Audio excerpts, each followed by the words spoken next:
This is the Roots and All podcast, and I'm your host, Sarah Wilson. Join me as I talk about all aspects of gardening with some of the top horticulturists from around the world. In this episode of Roots and All, I'm joined by Dave Chapman, host of the US chart-topping Real Organic podcast. We dive into the rise of regenerative as the latest industry buzzword, the troubling reality of corporate consolidation in agriculture, and how antitrust issues are threatening the future of truly organic food. We also explore the key differences between organic food markets in the US and the EU, and what they might mean for growers and consumers alike. Well, I'm a farmer in Vermont of the United States, and I grow tomatoes in a greenhouse in the ground. I'm an organic farmer, and I've been an organic farmer for a long time. When I began, there was no such thing as organic certification, so we were just organic by the practices that we followed. Eventually, in Vermont, we developed a certification it was to help support the movement. But, one of the goals of the certification was to help us connect with eaters who cared about the way that the food was grown. And so it was kind of a dating service for farmers and eaters. Back then, the food system was different. It was not so centralized as it is now. There were a lot more co-ops, and the supermarket chains were more independently owned. So things have changed a lot since then. Okay, so you obviously are championing the organic way of growing. There's been a lot of talk as well about regenerative agriculture. Is that something that you support? Is that something that you are involved in? Are you seeing a lot of that now taking place in the US? There's a lot of talk about regenerative in the US. It's still very small in the marketplace compared to organic, which is still small compared to conventional being chemical. Regenerative, of course, as it's presented in our world, is a bit of a hybrid between chemical and organic. And of course, I support anything that helps farmers move away from chemical agriculture. And regenerative can do that. But in America, I feel that the regenerative movement has been a bit hijacked by big agriculture. And it's become very popular to support it by Bayer Monsanto, by Syngenta, by Cargill, by ADM, by Bunge, by Pepsi, by McDonald's. All of these companies, all of big food, has found something that they can support without really changing what they do. So this is a complicated conversation, just as real organic is a complicated conversation. I'm waiting for a real regenerative movement, but I haven't seen it yet. What I see is a lot of commodity farmers in our Midwest, especially. There's been some embrace of the term regenerative. And what it means for them is no-till, primarily. Of course, there are other things that hopefully are being embraced too. Green manuring, which is done, I think, a very small level, but crop rotation, reintroducing animals so you have more of a mixed farm. These are all wonderful things. These are all the basic principles of organic agriculture. And I think in our Midwest, there is a prejudice against the term organic, because it is seen as something that these strange people on the coast do, people like me. So organic is not a popular term in the Midwest. If I was a grain farmer and I became organic, people would start to maybe not want to sit with me at the coffee shop in the morning. So, this is a complicated conversation. Is there good stuff about it? Yes. Are there people who really believe in regenerative, which I think real regenerative would be real organic? Yes. I think the big division between real regenerative and real organic is real regenerative, by and large, tries to minimize or totally avoid tillage. And I think many real organic farmers embrace responsible tillage of the soil. There's very irresponsible tillage too. And that is, of course, not what we're saying. There's tilling the soil to death. But I know many organic farmers whose organic matter has steadily increased under their management and they tilling the soil. I even know of farmers in California where the organic matter is higher in the field than it is in their hedgerows. And they're tilling the field and they're obviously not tilling the hedgerows. So again, complicated conversation.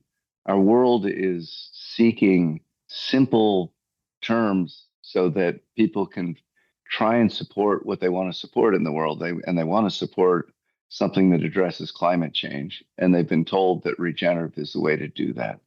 And it can be, real regenerative can be, but corporate regenerative, which is like it or not, that's the regenerative that is being supported by the USDA and that is being funded. The reason we hear so much about it is because Bayer Monsanto likes it. Syngenta likes it, and Syngenta hates organic. Because presumably if you were no-till, you could still spray a field with herbicide to get rid of foliage that you didn't want. So it's not really a kind of guaranteed good way of doing things. Mostly people do spray with herbicides who are calling themselves regenerative. Of course, there are those who do not, and praise be to them. But when state of California came up with a legal definition for regenerative, there's zero mention of chemicals. They are simply not addressing it, meaning you can do whatever you want with chemicals. When Regenified has made a private label, which will be pretty popular in this country for regenerative, they're simply not addressing the use of chemicals. So it's a chemical kind of agriculture under those definitions. I mean, listening to you, I can tell it's a very, very complicated subject. And as it is here in the UK, to be honest with you, it's not straightforward. And there will always be arguments about the terminology and the practices employed. And I'm thinking about the sort of scale employed.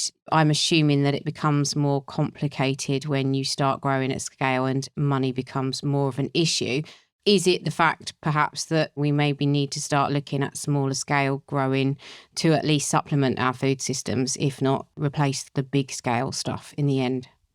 I think there's so many reasons to encourage small scale agriculture. Of course, the question of soil health is one, and you can be evil to the soil on a small scale, so it's not a guarantee. But I think that the problem with big scale is a funny thing. We have one farmer we certify, Alder Spring Ranch, and they herd about 450 head of cattle around 45,000 acres. they're in the High Chaparral in Idaho, and they're very careful not to overgraze the land. So they're pieces of land they don't even visit for 10 minutes a year. They're moving the cattle around all the time. So scale is a funny thing. We can't say scale is acreage. You might say it's gross sales, but I think what we can talk about is corporate versus private agriculture, although you can have very large scale even with a private farm. But my model of success is small farms that are managed by a family who care about that land. And I think we have the potential to get the best of climate, the best of nutrition, the best of soil health, the best of water health, and not to be even a little bit minimized, the best of democracy, because many small farms are going to care about their communities. A very large farm, the owner won't even be in the community. He or she will be far away somewhere else. And also, what happens with a large farm is you start to approach all the problems of monopoly. And now farms are so consolidated that they are monopolies. If you define monopoly as, 4% of the national market, just as one definition, well, we have brands in this country that are over 70% of the organic market. I'm thinking of Driscoll's just as an example. And of course, Driscoll's doesn't actually own the farms. They contract with the farms, but the farms have to do things the Driscoll's way. But what happens on the end of that is that now you've got somebody talking to the government who has 70% of a national market. I promise you they can talk to the Secretary of Agriculture any day of the week and just call them up. And you and I cannot call up the Secretary of Agriculture and have a hearing. So in terms of influence over regulation and even laws, these forces have a lot of power. So that is important. And of course, a small decentralized food system is more stable. It's more ecologically stable. It's more politically stable. Did I answer your question? Yes, you did. Thank you. Yeah. And actually, I was thinking, as you said about the regenerative movement being supported maybe by people who don't support the organic movement, and maybe organic even becoming a bit of a dirty word and people who you won't share your lunch table with. But is regenerative, if it gains ground, is it actually going to threaten the organic growing movement, do you think? I think it already is, which is interesting. When regenerative started, I was cautiously supportive. I mean, it was still chemical agriculture, but I thought, well, it's less chemical. They're moving in the right direction. But lately, I've seen strong attacks on organic coming from forces that call themselves regenerative. And I just thought, oh, okay, I guess we are fighting for a market. At least they believe that. And in terms of things like government funding, which is very influential on agriculture in America, whether the government is supporting the way you farm or not, I believe that chemical commodity farmers are essentially virtually all farming at a loss if you took away government support. And with government support, it can be quite profitable. And the government support, of course, is coming from the taxpayers, but it's not like they voted for it. It's just that their representatives are voting for it, and it's just one of many issues. So I think it's hidden. It's a landmine, it's a floating mine in the water that we're hitting over and over again. And as a result of that kind of support of the wrong agriculture, it puts the right agriculture at a great disadvantage. When you allow something that is not even competing economically, you violated the basic principles of capitalism. So I don't know if capitalism can work as it was imagined, but certainly as it was imagined, monopoly was its enemy, and government was meant to be its protector from that enemy. And that is not how it's worked out. Right now, monopoly claims that it is capitalism, and the government is supporting that. So there's our dilemma. Yeah, it does sound like the organic movement is kind of up against it. And I know obviously you're based in the US and about a third of my listeners are in the US. So this conversation is very relevant to them. But have you got an understanding of the EU market and, how that differs to that in the US? How is it different for people who might be in the EU? Well, I'm more familiar with the challenges of organic within itself in the EU and in the US. The Real Organic Project was formed in order to try and bring organic back to what it was intended to be, reinvigorate the organic movement. And in the US, we're now certifying hydroponic as organic. So hydroponic coming from all over the world, being shipped to the US. It's not legal in the EU, but it's legal in the US. So the USDA is certifying farms all over the world and bringing it here. The other thing is animal confinement is allowed in the US, but not in the EU. So we have these large confinement CAFO farms. It's common for certified organic eggs in this country to have chickens who have never been outside in their lives. And huge dairies, 10,000 cow dairies, again, certified as organic. And the third thing that we struggle with is grain fraud.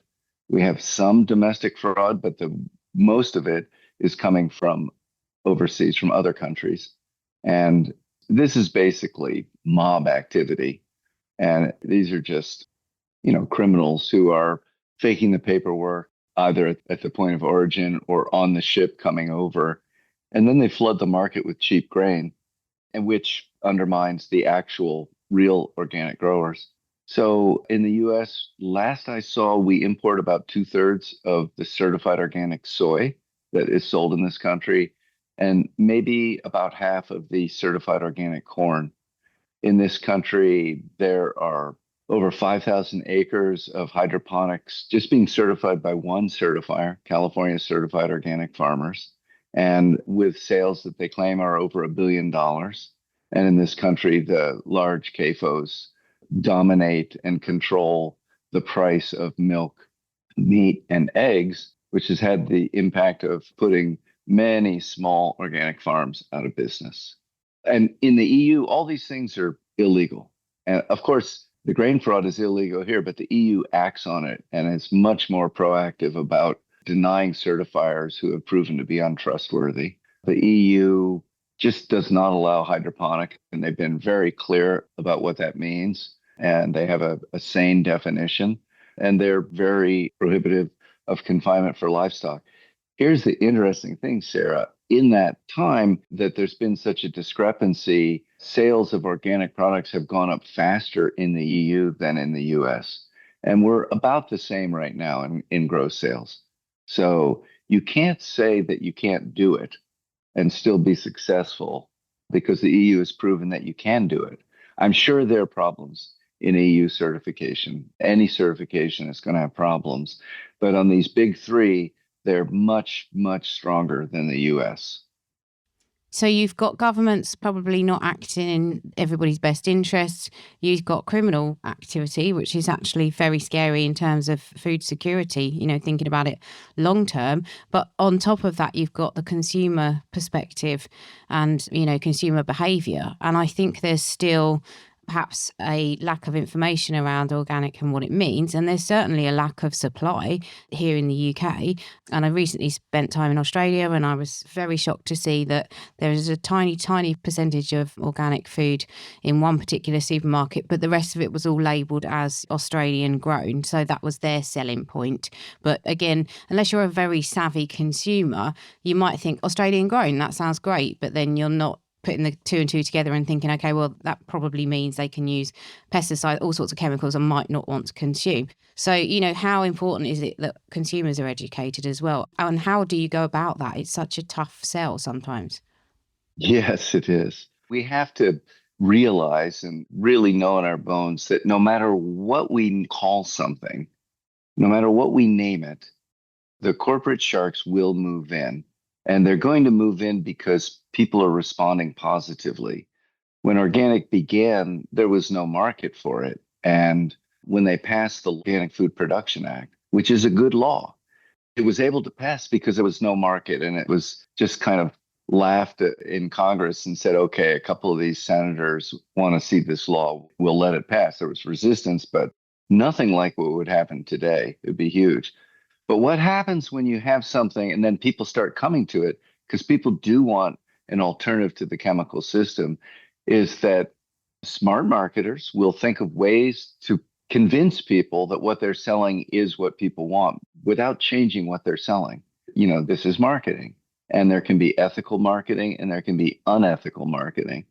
And unethical marketing is when you trick people into buying what they don't really want. And ethical marketing is where you are able to connect people to something that they genuinely do want. So I think what we see in the marketplace, we saw it with natural and it just became a meaningless word. That's going to happen with regenerative. It's been embraced by everybody in big food, which means big ag, big distribution and processing, and big retail. And I don't see any movement to protect the word. So I think it's gone. And it's just a matter of like dead man walking. And it will take a while. I don't mean the word will go away. I just mean people will stop looking to it as the alternative that they desperately want. Australian grown, yes, they can't quite do that with local. They tried it in this country and they realized that it was easier to go around it. So regenerative is one of the ways of going around it. It doesn't need to be local to be called regenerative. It doesn't need to be much of anything to be called regenerative. Again, not criticizing the real regenerative growers out there who are trying very hard to do a great job, and some of them are doing a great job. I'm just saying they've tied their star to a sinking ship, in my opinion. And picking up on the point about the food security, obviously, when we had the pandemic, we had food shortages on our shelves. And it felt definitely that the food system was actually a little bit vulnerable. And, if things continue in the vein that they are at the moment, where we do have sort of multiple large companies, corporations managing the food system in a large part, what implications does that have for food security? Are you concerned about that as we move forward? It was interesting when COVID hit America. the next 2 years were the best years that the small scale organic farmers have ever had. They didn't know it was going to work out that way, but they suddenly saw food buying, CSAs, and things like that blow up, and people were turning to them for food that they could trust. Yes, the shelves were sometimes empty, but the CSA orders were overflowing. As COVID died down and things got back to so-called normal, we saw the CSAs recede and the orders dwindled as people said it's more convenient to go to the store and get what I want. The dilemma here is they can't get what they want in the store. In America, you can go to just about any supermarket now and find organic food. You can find organic produce, you can find organic milk, you can find organic eggs.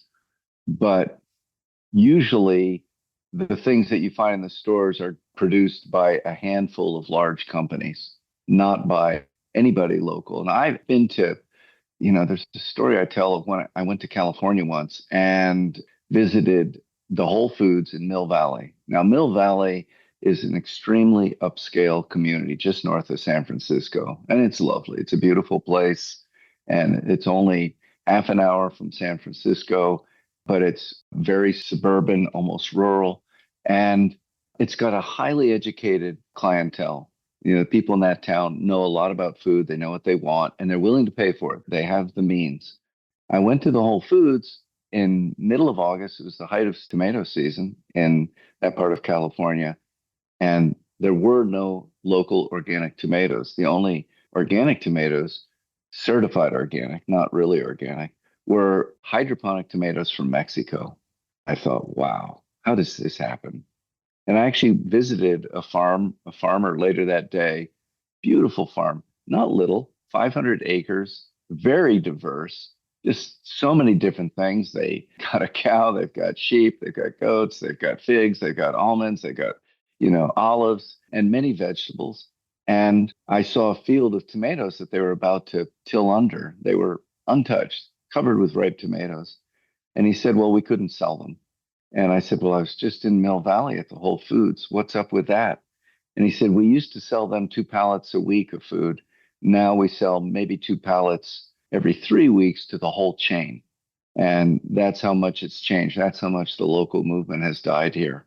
So, back to maybe your earlier question, yes, eaters are going to have to be, if they want the food, if they want good food, they're going to have to be aware. They're going to have to take responsibility for what they buy. It's not going to be enough to trust any label. You can trust the Real Organic Project label, but we're a small label, and we've only got 1,000 farms that we certify across the U.S. So it's not in every store. You asked about how do they educate themselves? Well, we have a weekly letter that we put out, and that is pretty informative. It's short, but it's informative.